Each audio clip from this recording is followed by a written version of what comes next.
कूर्म पुराण तथा गरुड़ पुराण में कहा गया है, न काल नियमो विप्रः व्रत चांद्रायणे तथा प्राप्त मात्रेण भुंजियात यदिच्छे मोक्षम आत्मनः।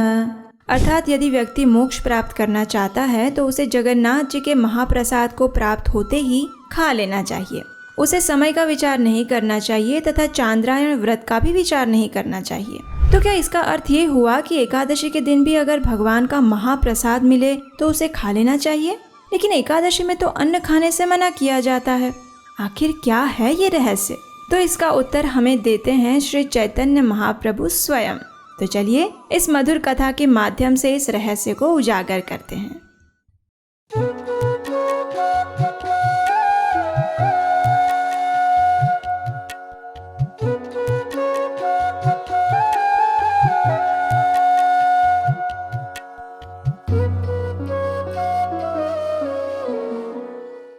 हरे कृष्णा। भगवान श्री चैतन्य महाप्रभु एक दिन गुंडीचा मंदिर में दर्शन करके जगन्नाथ वल्लभ उद्यान में गए। वहां जाकर वे अनेक सुंदर पुष्पों के मध्य में जाकर बैठ गए और जिस दिन उनकी ये लीला हो रही थी वो दिन था एकादशी का दिन। सभी भक्तों सहित स्वयं महाप्रभु ने भी एकादशी व्रत का पालन किया हुआ था। उनके साथ अनेक भक्तगण जैसे कि स्वरूप दामोदर, वक्रेश्वर पंडित, रामानंद राय और अन्य अनेक भक्त भी उपस्थित थे। एकादशी तिथि के विषय में श्री चैतन्य महाप्रभु ने सभी को एक विशेष आदेश देते हुए कहा, आज आप सभी लोग खाने और सोने का उपवास करिए, निरंतर श्री कृष्ण के नामों का उच्चारण और कीर्तन करिए। आप में से कुछ भक्त महामंत्र का जप करिए, कुछ इस मंदिर की दंडवत परिक्रमा करिए और अन्य भक्तगण भगवान श्री कृष्ण और बलराम जी की मधुर लीलाओं की चर्चा करिए। इस प्रकार एकादशी तिथि के उपलक्ष्य में महाप्रभु का आदेश पाकर सभी लोगों ने धन्यता का अनुभव किया और बस सब अपने अपने आध्यात्मिक कार्यों में जुट गए।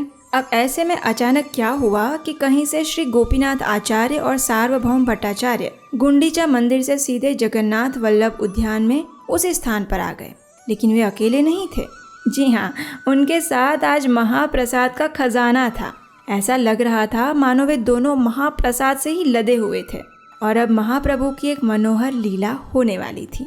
श्री गोपीनाथ आचार्य और सार्वभौम भट्टाचार्य ने पके हुए चावलों का प्रसाद, विभिन्न प्रकार की सब्जियां, पीठा, पाना, खीर, छेना और दही के बड़े बड़े मटकों में भरे जगन्नाथ महाप्रसाद को श्री चैतन्य महाप्रभु के सामने लाकर रख दिया।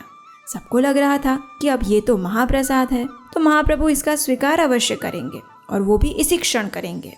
लेकिन ऐसा हुआ नहीं। महाप्रभु की आज्ञा अनुसार वहां उपस्थित सभी भक्तों ने उस महाप्रसाद को सम्मान पूर्वक प्रणाम अर्पित किया और फिर उसे एक सुरक्षित स्थान पर रख दिया गया।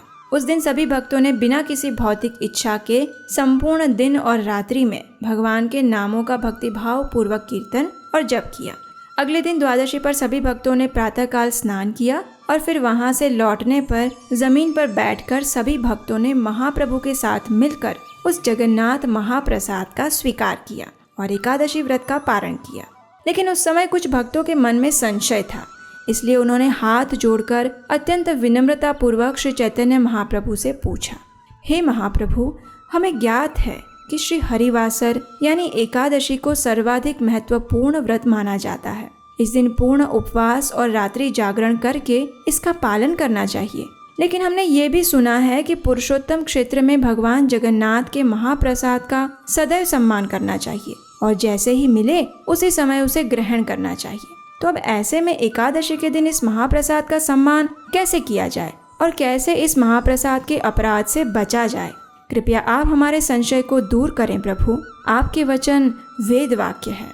भक्तों की जिज्ञासा सुनकर महाप्रभु ने कहा, एकादशी के दिन पूर्ण उपवास का पालन न करने से किसी का भी आध्यात्मिक जीवन विपत्ति में पड़ जाता है। एकादशी के दिन महाप्रसाद को आदर पूर्वक सम्मान दो, उसे प्रणाम करो और अगले दिन प्रसाद पालो। इस प्रकार इस महाप्रसाद का अनादर भी नहीं होगा और एकादशी व्रत का पालन भी होगा। किसी भी व्यक्ति को एकादशी के दिन किसी भी प्रकार का स्वाद नहीं लेना चाहिए, चाहे वो शारीरिक हो या जीभ का हो। इस दिन सांसारिक विषयों पर चर्चा भी नहीं करनी चाहिए। एक वैष्णव का कर्तव्य है कि वह प्रतिदिन सिर्फ भगवान को अर्पित प्रसाद का ही स्वीकार करें, लेकिन एकादशी के दिन उसे संपूर्ण उपवास करना चाहिए और अगले दिन ही महाप्रसाद को ग्रहण करना चाहिए। अगर किसी को एकादशी के दिन भोजन लेना भी पड़ रहा है तो वह मात्र फलों, दूध और मूल से युक्त प्रसाद का स्वीकार करें। जो लोग वैष्णव नहीं हैं, वे एकादशी के दिन भी बिना किसी नियंत्रण के पेट भरकर खाते हैं और फिर महाप्रसाद को सम्मान देने का बहाना बनाते हैं। वास्तव में वे ऐसा करके पाप का भोग बनते हैं।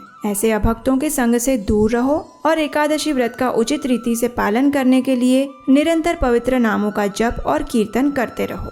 जब सभी भक्तों ने श्री चैतन्य महाप्रभु के मुख से इस दिव्य उपदेश को सुना तो वे सब आनंद से अभिभूत हो गए। वे सभी एक साथ गोविंद गोविंद का उच्चारण करने लगे और फिर सभी ने साथ मिलकर हरि नाम का कीर्तन किया। तो ये थी महाप्रभु की एकादशी के अवसर पर महाप्रसाद लीला की कथा। अब देखिए, कई बार लोग कहते हैं कि अगर आप जगन्नाथपुरी में हैं तो आपको एकादशी करने की कोई आवश्यकता नहीं है, लेकिन श्री चैतन्य महाप्रभु ने इस बात का अनुमोदन नहीं किया है। जो भी व्यक्ति परम भगवान श्री कृष्ण की शुद्ध प्रेमामय भक्ति को प्राप्त करना चाहता है, उसे वर्ष में आने वाली प्रत्येक एकादशी तिथि का भक्ति भाव और नियम पूर्वक पालन अवश्य करना चाहिए। शास्त्रों में बताया गया है कि 8 वर्ष की आयु के बालक से लेकर 80 वर्ष तक के प्रत्येक व्यक्ति को एकादशी व्रत का पालन करना चाहिए, फिर चाहे वो किसी भी स्थान पर हो या किसी भी आयु में। और फिर इस बार जो एकादशी आ रही है वो तो अत्यंत विशेष है, और ये एकादशी है आषाढ़ मास के शुक्ल पक्ष में आने वाली शयनी एकादशी। ये वही एकादशी है जिस दिन भगवान श्री हरि 4 मास के लिए योग निद्रा में चले जाते हैं, और इस समय अन्य सभी देवी देवता भी भगवान श्री नारायण के चरणों का आश्रय लेते हैं। इसलिए इस 4 मास के दौरान विवाह, गृह प्रवेश, यज्ञ इत्यादि कोई भी मांगलिक कार्य नहीं किए जाते। इस 4 मास को आध्यात्मिक उन्नति के लिए सर्वश्रेष्ठ माना गया है। अगर इस समय में आप थोड़ा सा भी आध्यात्मिक कार्य जैसे कि नाम जप, तप, दान इत्यादि करते हैं तो इसका हजारों गुना अधिक फल उस व्यक्ति को मिलता है।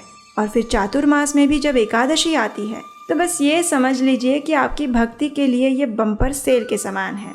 इसलिए आने वाली शयनी एकादशी के दिन अपने मन, चेतना और शरीर को अधिक से अधिक आध्यात्मिक कार्यों में संलग्न करने का प्रयास करें।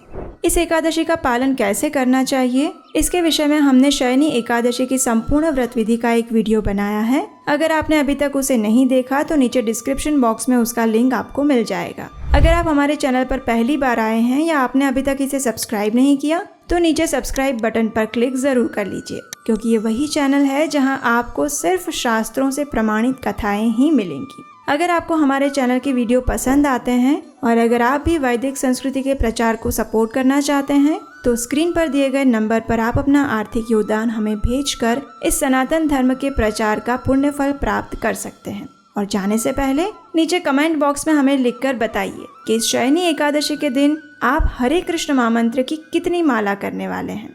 तो चलिए चातुर्मास में आने वाली इस परम पवित्र शयनी एकादशी का श्रद्धा और निष्ठा पूर्वक पालन करते हैं और परम भगवान श्री कृष्ण को प्रसन्न करने का प्रयास करते हैं। हरे कृष्णा।